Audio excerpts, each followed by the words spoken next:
থাকিও, ঐক্যবদ্ধ থাকিও, বিচ্ছিন্ন হয়ে যেও না। তো দরবার শরীফে ঐক্যবদ্ধ থাকার জন্য, বিশ্ব জাকির মঞ্জিলের খেদমতের জন্য আমাদের অরাজনৈতিক যে সংগঠন আছে, জাকেরানদের নতুন মানুষের দরবার শরীফে নেওয়ার কর্মী গ্রুপ, আপনারা এটার সাথে যোগাযোগ রাখবেন, সাংগঠনিকভাবে খেদমত করবেন। এখানে যুবকর্মী আছে, তারা যুবকর্মীর মাধ্যমে খেদমত করবে, ছাত্রকর্মী আছে, ছাত্রদের মাধ্যমে খেদমত করবে, মহিলা কর্মী আছে, মহিলা বন্ধের মাধ্যমে খেদমত করবে। মূল কর্মী গ্রুপ যারা, তারা মূল কর্মী গ্রুপের মাধ্যমে খেদমত করবেন। নিয়ম শৃঙ্খলা ঠিক রাখবেন, চেইন অফ কমান্ড ঠিক রাখবেন। যিনি যখন যে দায়িত্বে থাকবেন তাকে মানবেন, কারণ তিনি দায়িত্ব প্রবর্তিত।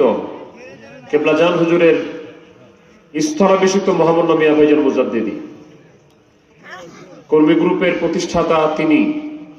তো তিনি যাকে দায়িত্ব দিবেন, খাজা বড় চাচা জান মুজাদ্দিদি সাহেব, তিনার মুখপাত্র, তিনি যখন যাকে যে দায়িত্বে রাখবেন, এখানে আমাদের নিয়োগগুলি আমরা নিজে নিজে করি না, নিজে নিজে হই না, চাচা জানের সিগনেচার থাকে। অতএব যার পদবীর পিছনে খাজা চাচা জানের সিগনেচার থাকে, তখন তাকে মানলে, তার কথা শুনলেই দরবার শরীফের কথা মানা হয়, পীরের কথা মানা হয়।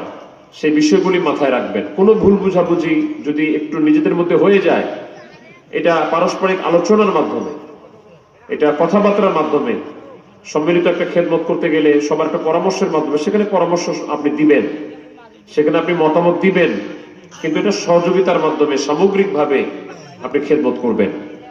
ভাই ভাই ভুল বুঝাবুঝি যেন না থাকে, 70 গুণ মহব্বত অন্তরে রেখে যেন আমরা তরিকার খেদমত করতে পারি।